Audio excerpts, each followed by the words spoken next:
الصالحات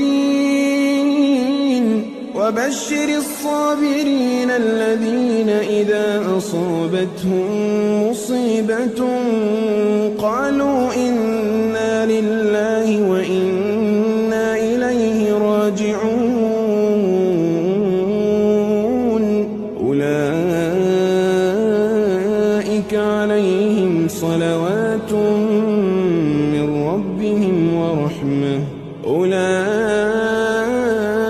عليهم صلوات من ربهم ورحمة وأولئك